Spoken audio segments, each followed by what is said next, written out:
awesome to be here, and thank you so much to everybody who's gotten on bright and early or in the evening your time.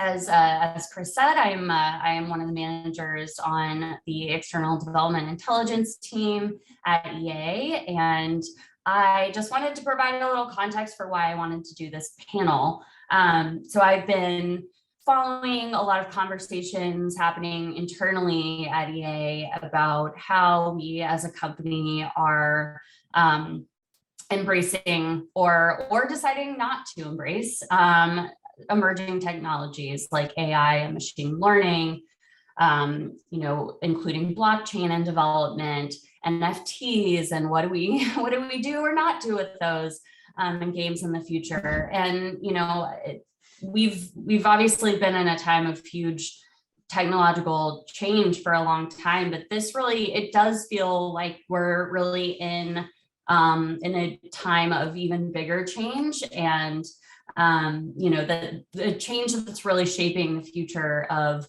gaming and the world that we live in. And with that, I really wanted to, I wanted to make sure that, we are doing what we can as part of the external development community to make sure that we really are thinking about, the people behind who are making these games and the players, because I think a lot of people can get really excited about these shiny new objects being emerging tech and not really think about what that means. And so I just thought this was a great forum, and I'm really excited to have such a smart, awesome group of panelists. And with that, I'm going to let each panelist introduce themselves. So let's start with Lou. Oh, hi. It's great to be here. Thanks for inviting. I'm Lou. I'm a technical director working for the gaming studio at Globant. Kate. Hello, everyone. Kate Rayner, she, her. I'm the studio technical director at the Coalition, one of Microsoft's Xbox game studios based in Vancouver. Jamie. Hi everyone, my name is Jamie Campbell. I'm the Game Development Service Line Director at Keywords Studios, and I'm based in the UK. And last but not least, JC with his epic facial hair. Reveal. Thanks, Caroline. Hey everyone, I'm John Campbell. I'm the lead producer for external development at BioWare. No relation to Jamie, but still going by JC just to differentiate. I will say, when I first came on to XDI, I definitely got the two of you confused a number of times in emails. So good clarification, JC. Awesome. So let's dive right in. I have a question for the service provider side to start, but feel free to chime in, anybody on the panel. So first I wanted to ask, how do you see the emergence of new technology changing the type of external support that's being requested? Or if you haven't seen a big change, how do you see it changing in the future? And I'll, yeah, Lou, sorry, I should have pointed that to someone. Yeah, Lou, you want to start? Okay. Sure. Yeah, we are seeing some changes. Of course, we like our main focus still is the same technologies that we've been handling for the past years, but we are already seeing a new trend, and we are getting a lot of questions regarding these new technologies. And the top ones are basically consulting on understanding what this is about, like what's the metaverse. Like most of our customers don't know what that is and what that means and what they can do with it. So they want to understand on a strategic level what they can do with that. Like, okay, what can we use this for? That's like the main thing that's happening right now.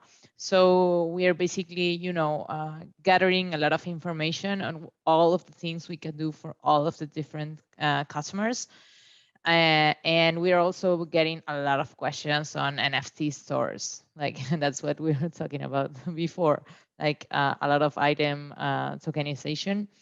And that's pretty much it right now, but we will see a lot of, we foresee a lot more of impact in all of our projects, like starting on small parts, but getting involved in those new technologies in most of our projects in the future. And Lou, a couple of questions to follow up. So would you say that you're seeing this, and if you can't answer this, that's totally fine, but are you seeing this from large clients, or are you seeing this mostly from smaller clients, or both? Both. Maybe the more specific questions are coming from the biggest clients, like they already have people investigating and they already know what they're talking about and they just want help or opinions or things like that. But we are also getting a lot of questions from the small teams and companies. And would you say, so when these companies come to you to ask, what can we do with the metaverse, for example, are they coming to you with, a blank slate asking that kind of question, or do they have ideas that they're bringing to you to develop? Like, are they really I guess my question is, are they coming to you truly to provide that expertise? You mentioned consulting, and so I wondered if that's what you meant. Yeah, most of the companies come with like a blank sheet, like no idea what that is. Like they have heard of it, or they are reading about it, or they are trying to investigate, but they have no idea, and they're like, okay, what is this, and what can we do with it? Like we need to be there, whatever that is. and that's most of the consulting we are doing. But we are also getting some more specific requests with people that already know what they are talking about. But the biggest part of them don't have any idea of what that is, or have a little small idea. Like, I think I read something, my daughter says something, things like that. Interesting. What about you, Jamie? How do you, how's emerging technology changing the type of requests that come to keywords, or how do you see that changing potentially in the future? Okay, well, I know that the most interesting panels are not necessarily where people agree, but I have to agree with a lot of what Lou has just said. For people who aren't familiar with keywords, we've got about 10,000 staff working across pretty much a full spectrum of services. So everything from concept art, user playtesting, game development, co-development, live ops, art production, but then the more mature services like localization, audio and testing as well, and player support. So what I find is that it's different depending on the life cycle or the maturity of each of those services. But customer expectations definitely are changing. And as Lou said, we have clients who have got some domain knowledge and they're wanting to know how new tech is going to be used to improve or ensure efficiency and quality. And then we've got a whole other pool of clients who don't have domain knowledge and want information. They want that consultative educational approach. But yeah, I would say in general, we're seeing that clients want the service provider to have the knowledge of how to use the tech, so that we can actually be subject matter experts for hire in a way, so that they can get a quick boost and make ground quickly.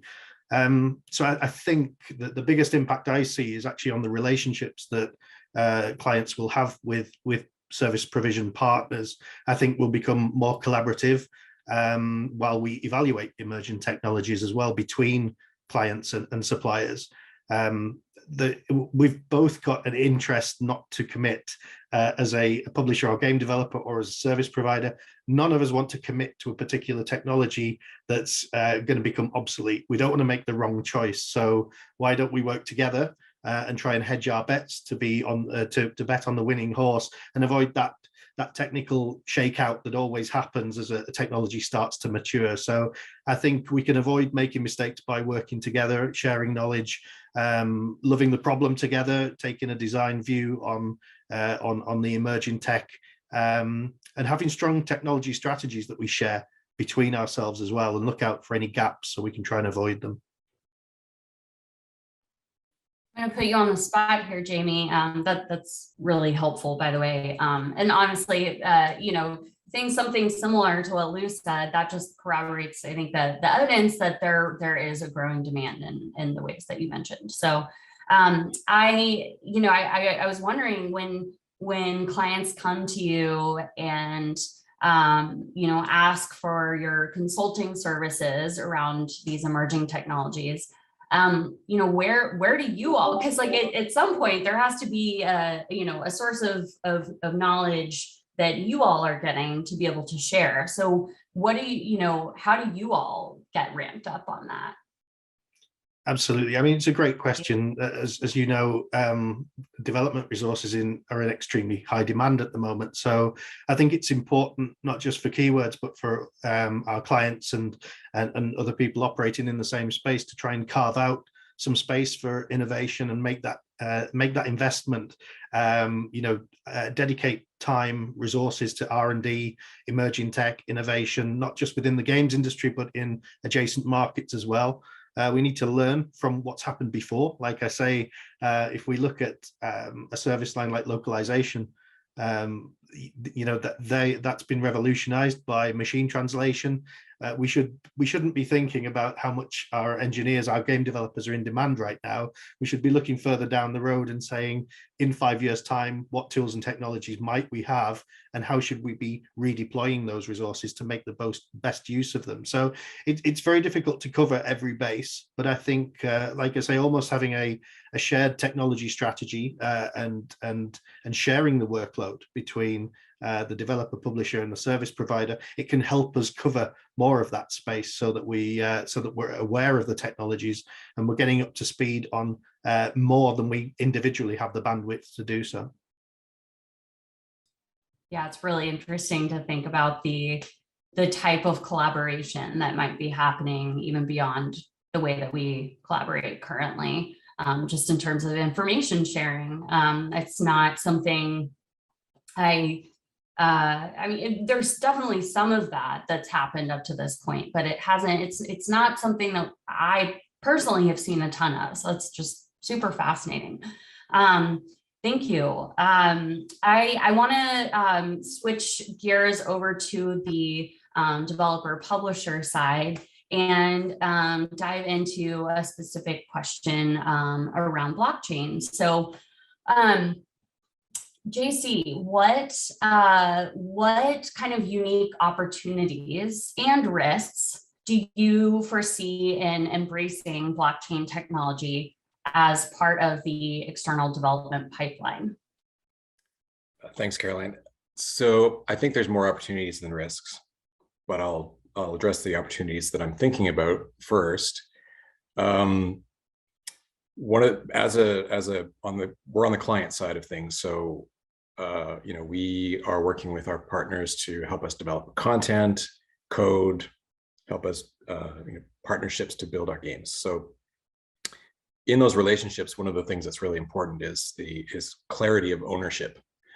And for me, the public ledger that comes with blockchain is an extremely smart way of clarifying ownership. So I don't think this is happening right now in game content, but I do actually think this could be something that is coming.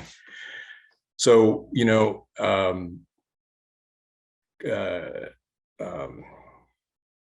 concept art is one area that would be extremely easy to implement NFTs in now. And 3D content is something that would be the next step, the next obvious step to that. In addition to that, we also are working with some of EA's studios are heavily invested in user-generated content, and BioWare is looking at it a lot.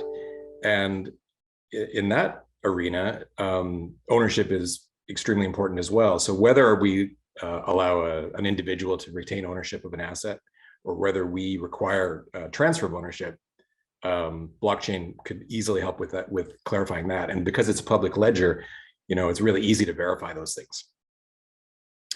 I think other opportunities for blockchain, a little bit outside my area of expertise, but install keys for games could be an area that that it could be implemented. And then, in our partnerships, exactly as Lou and Jamie were saying, the implementation of blockchain in our games is something that we will need to partner with studios such as theirs. So, big opportunity there for additional partnerships with Keywords, Globant, and other engineering and studios that make content.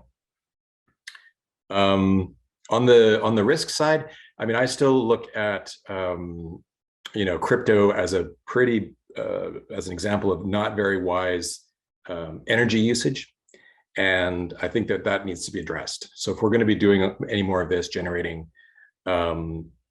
NFTs or any kind of blockchain code, we really have to figure out a way to do that with less impact on the environment. Totally. And actually, I saw a Q&A pop up from Carl Schmidt about the ethical debates around things like NFTs, blockchain, crypto. So I definitely think this is a juicy topic to dive into more a little later in the panel. But yeah, absolutely. I know there's a lot of concern about that. I've seen that pop up in discussions within EA, and I'm so glad that that's being flagged, and we're not just chasing the shiny object and diving in head first without understanding that. So Kate, I'm gonna pass the torch over to you. What do you see as opportunities and potential risks in embracing blockchain? Well, this is a pretty deep topic. Blockchain technology, such as cryptocurrencies and NFTs, have started to be adopted in a handful of video games for monetization and tracking of ownership and value of digital goods. Some of the highlights and positives that are purported are really game players being able to verify the ownership of virtual goods and securely track the transfer of ownership, the history of owners, and where digital assets can be purchased and traded with other players. These are often cosmetic items. However, they can really be anything the player can own in a game, like a vehicle or a horse or a house or even a parcel of land. Being able to verify ownership increases their perceived value through the knowledge that you can prove the rarity and authenticity of the virtual goods you own. There is a promise that goes beyond that, where you can take the virtual goods you own into other game experiences due to being able to verify your ownership outside of that game's closed ecosystem. And this is something that is actually really complex and hard to do in practice due to not having open standards of interchange of real-time data and unclear visualization rights of whether a game publisher will allow the visualization of their assets to show up outside their game. So all these assets are created by the game developer and possibly through an external development pipeline. So this poses a question of, should external developers be attributed as the original creators or the original owners of those digital assets? Does using blockchain to track the history of origin have implicit value in building the reputation of an external developer? In the same way, a commissioned artist might write their name on the canvas that they painted.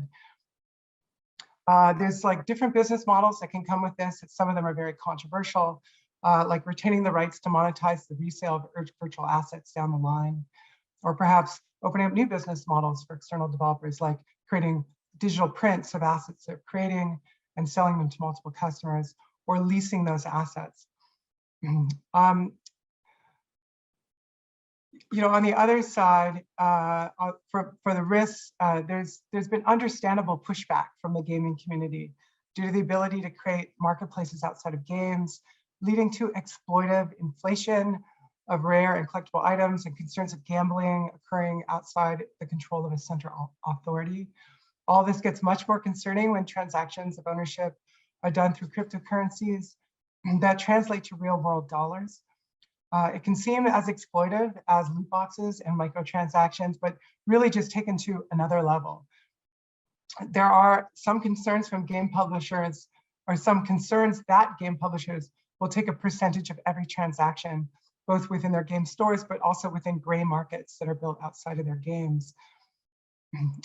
There are somewhat less controversial, we're seeing the use of NFTs for sales of digital art, like JC was saying, concept art, I think is a great example that we're seeing. And it opens the question of whether external developers creating concept arts or other forms of art that's peripheral to the game should consider retaining the ability to sell their digital art, or just be aware that downstream their art may be monetized in new ways, and should they be considering that when they're making, when they're establishing the relationships. I think today there is, there is a lot of concern about blockchain. It's quite controversial. It's hard to say whether the benefits outweigh the risks.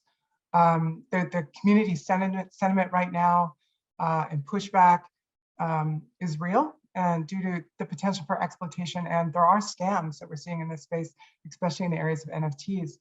However, the ability to have digital trust and verifiable ownership is really powerful, and something I think we're going to continue to see explored and developed in gaming, and an area that we should be paying attention to. I think the technologies do need to mature. I feel like we do need some standardization and some policies from platform holders on accepted practices. We're hearing from Valve that they're not allowing blockchain games in their store. Epic is saying they are allowed, but they want to ensure that they're not exploited. And so it is an area that we're seeing, it's still being maturing, and there's a lot of potential, also a lot of risk. Definitely. And yeah, thank you so much. And I think, again, there's a lot of opportunity for some really valuable knowledge sharing between, developers and publishers. And I hope that, competition doesn't stop large developers and publishers and service providers, for that matter, of working together to develop really, cohesive policies around this. I think you're bringing up some great points. And if we're all kind of splintered in the way that we're approaching this, then I think it's going to take us, it might take us longer to really embrace and see those opportunities that you all mentioned, because we're going to have to be, swimming through and dealing with different risks rather than having a unified approach. So good stuff. Caroline, I might add that there are some non-financial ways to implement NFTs, in an interesting way. And I'm thinking of, BioWare makes role-playing games, as most people know. And one of the things that we really like to do well is the player appearance generation, giving the player a chance to really make unique and interesting, sometimes implementations of their own faces, or implementations of the way, the way they would like to appear in the game. And, because those are unique and very heavily code-based, they could easily be implemented with NFTs. And then, transferring that appearance between multiple instances within a franchise becomes a lot easier as well. So there doesn't have to be any dollar cost associated with that. It can just be a different way of using blockchain and storing that content within a ledger and passing it back and forth. I agree, JC. I mean, I can imagine some publishers may be thinking about, can you take your personalization of your avatar and bring it to other games within that publisher that supports, player, personalization. That in itself is a huge technical interchange problem, but being able to track your ownership of assets across multiple games, I think would be really attractive and positive player-facing feature. Agreed. Definitely. Yeah, those are really, really great points. Thank you. Man, we've got some good questions popping up in Q&A, so I want to make sure we save time for that. So moving on to question about machine learning and AI. How does machine learning and AI change the way that you think about and approach external content creation. And I'm gonna hand this to Jamie first. Thanks, Caroline. Yeah, so again, without wanting to sound like I'm repeating myself, I guess machine learning and AI impacts different parts of the business and different services in different ways. I mean, we've got concrete examples of where it's contributing a great deal already. So automation obviously playing an important part in localization and QA, speech synthesis in our audio services, texture upscaling using AI in art production, sentiment analysis in customer support. But if you look at the broader picture, I think it all comes down to adding value. How can AI and ML add value? And that might be value in the delivery of services, but ultimately it's about a value proposition for the gamers themselves and how we make better games. So, I mean, if we think about AI, we can think about AI producing smarter characters or better natural language processing, emergent stories in games, or improvements to user experience. And that all leads to deeper immersion, which we're always striving to do. And if we think about how AI then feeds into machine learning and how that helps with automation or adding variation to games, more flexibility in the gameplay, and alongside AI also feeds into emergent storytelling and therefore more immersion again. So added together, I think with AI and machine learning, we get new experiences in gameplay for people and a higher value proposition for gamers. I think previously when we've had disruptive enabling technologies in game development space, so the move from proprietary engine technology that everyone was working on their own tech years ago to commercial engines like Unreal and Unity, we never seem to reduce development team sizes. We retask the developers and we put them to different value-adding activities there, keeping those humans making the games, making them better, making them bigger, more complex. So I think for activities where there's an objective, measurable quality of output, like localization, we might reach a tipping point where there's diminishing returns when we commit more human effort to that process. But for the more creative services, I think you can argue that there's less threat of that happening because it's such a subjective area, better games. In the short term, I think games can always be better. So we can always use the developers that we've got. That might change in the longer term if somebody produces some ML and AI that can produce the perfect game. But for the moment, I think we'll be looking at how we use the technology as an enabler rather than replacing humans. Jamie, I couldn't agree more. And in fact, localization is an interesting area. My team works mostly with content and code, but obviously BioWare localizes our games into multiple regions, and because we have fewer players in outside of North America, we do there's a diminishing benefit to the cost of localization, but with machine translations, we can probably get better translations at a lower cost and enhance the games for our players outside of North America, so they have an equally good experience as our native English speakers within North America and Western Europe. So,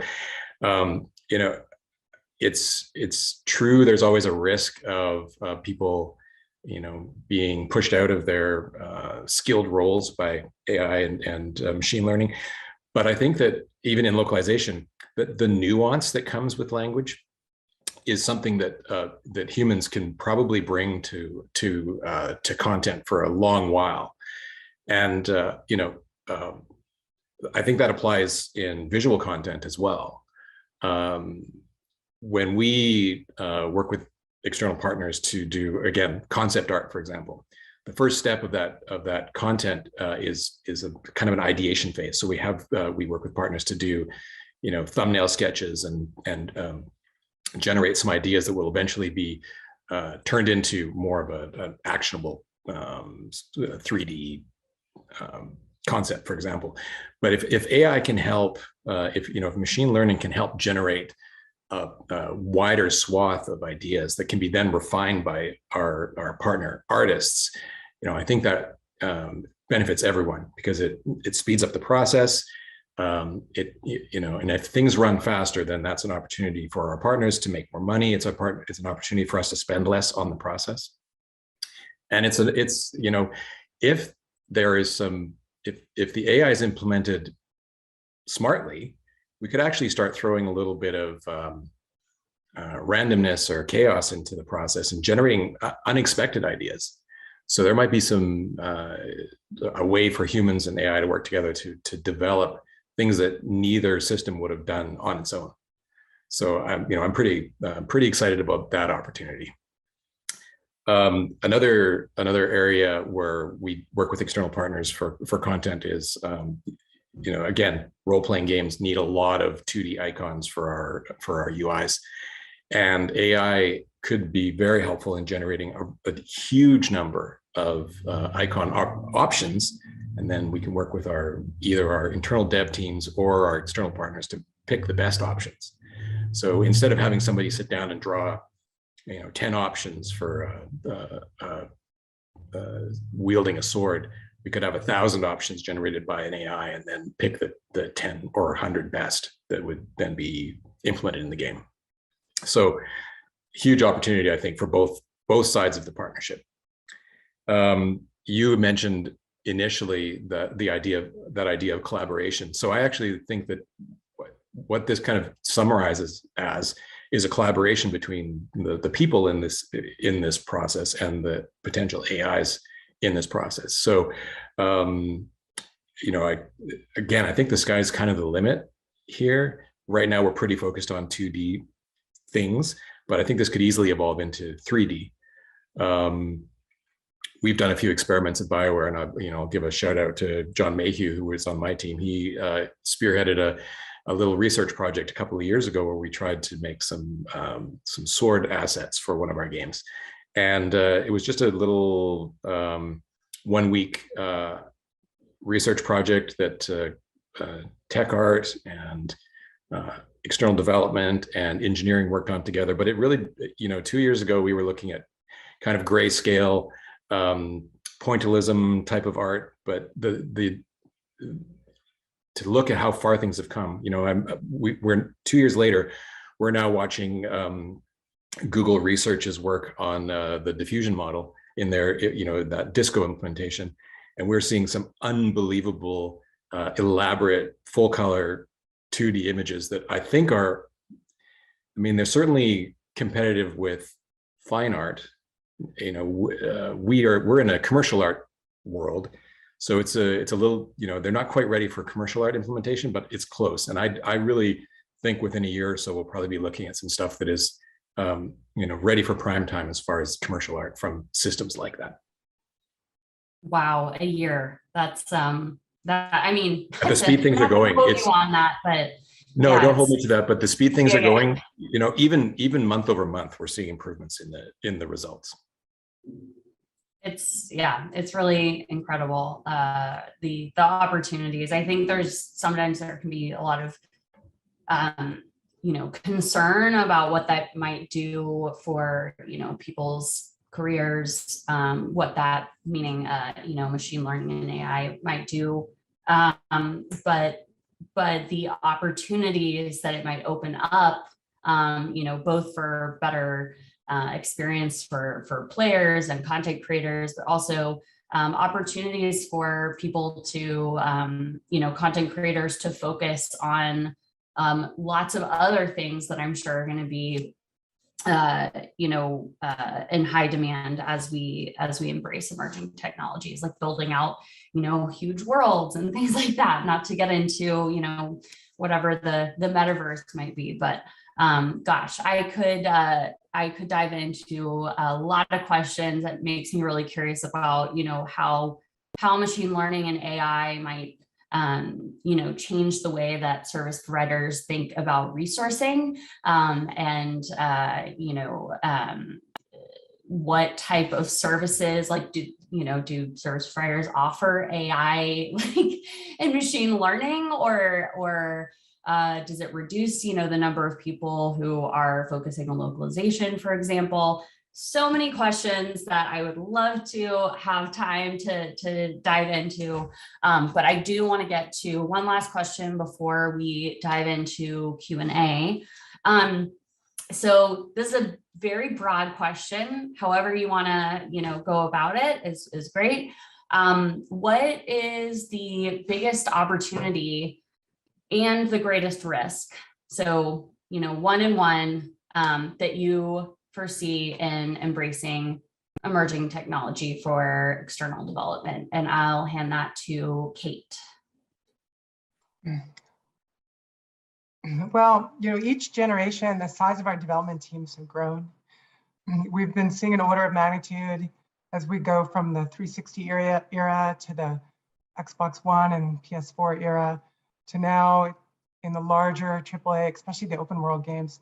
Easily you see 1,000 developers or more. A lot of this growth has actually been feeding the growth of external development pipelines to be able to feed the insane amounts of content that goes into these games. What we're seeing now is more increase and focus on using emerging technologies of machine learning and procedural text technology to be able to augment the creation of our assets.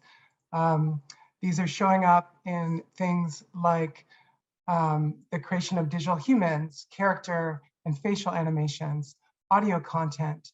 I believe this will evolve to become really a new tool in multiplying our artist vision across all the content we create. So external content creators will really also benefit from becoming proficient and familiar with these technologies and using them to augment their craft and the amount of content they're able to create, but also be able to work more closely with game teams on creating larger, more demanding worlds. What we're looking at now, we're seeing over 100x detail increase using some of the real-time rendering techniques that we're using in our games. We're having to use techniques like photogrammetry and other really high polygon modeling techniques to create these assets and then scale them across massive worlds. It's just not possible to do it realistically with human effort alone. So I think this is an area we're going to see a lot of evolution and focus for opportunity in content creation. I couldn't have said it better myself. I second everything that Kate just said. Any major risk that you foresee at this point? I think as soon as you get machine learning and AI involved in creating content, you have to worry about how those systems are trained, the data that they're trained from, what sort of bias might be inherent in that data, and how that can then affect and result in unintended consequences. And what is created, you think about things like inclusive character creation or modeling authentic cultural representations of environments and spaces, just to name a few examples. It shows up in other areas when you get into examples we had of like localization and cultural references, and there's a lot of work and focus and discussion around ethics in AI and machine learning, and this has to be applied here in this space as well. Yeah, and I'll just kind of second what Kate's saying. I think that gender and racial bias in the implementation of AI and then the use of AI is probably the risk that I'm most worried about. Kate had a lot of good points about the risks of cryptocurrency, and I'm going to let smarter people than me solve those problems. But the one that really is from a content user perspective, it's equity. That is the thing that we just need to do better at. We already can see that in current AI implementations that there's way too much racial and gender bias built into those systems. So we can definitely do better. Thanks, JC. Thanks, Kate. Such good insight.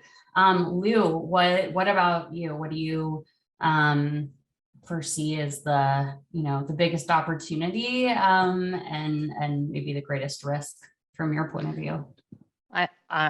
First, I'm gonna second everything that Kate and JC just said. Like, I think they made great points. I think that, yeah, we are like on the verge of a new era. Like, this is gonna open a lot of opportunities for all of us. I think we need to try to embrace it and learn as much as we can so that we do not make the same mistakes we did in the past, as the guy said. We need to make sure that those generated contents are being monitored, and then we make sure that everybody gets a fair treat there. And also we need to make sure that everybody, that nobody gets left behind.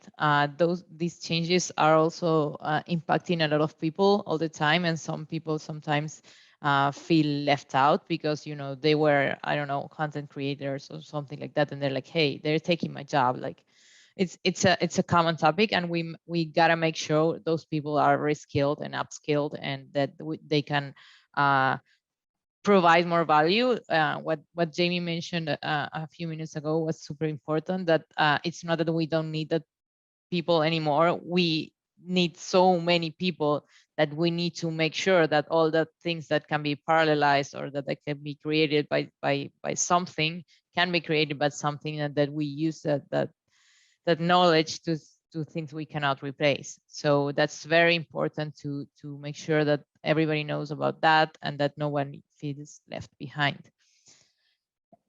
And about risk, I think they have also mentioned everything. I do want to also mention about security. Blockchain and all of the new emerging tech comes with risk, and the biggest risk is that we don't know much about it. Like, we're starting to know all this new technology and what we can do with it, and every day we get new uses and new things we can do, and there's a lot of good people investigating that, and there's a lot of bad people investigating that. So we need to make sure we go giving, you know, baby steps, and making sure what we are doing is going in the right direction, and we're not providing like a lot of information to people who shouldn't have it, and creating backdoors that we don't want there. Totally. Yeah, it's like, you know, there's always the risk of technology, not to end on a negative note by any means. There's just incredible opportunity that you all have highlighted, but yeah, thinking about, you know, the fact that this technology, so much technology is emerging so quickly that you know, it's outpacing our human ability to even understand what it's doing, and that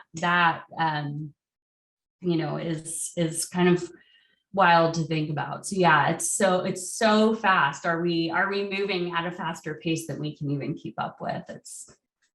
And we could do so many breakout sessions from this. I think I'll say this is great information. I hope that this has been as valuable to everyone else as it has to me. It's been just incredibly informative.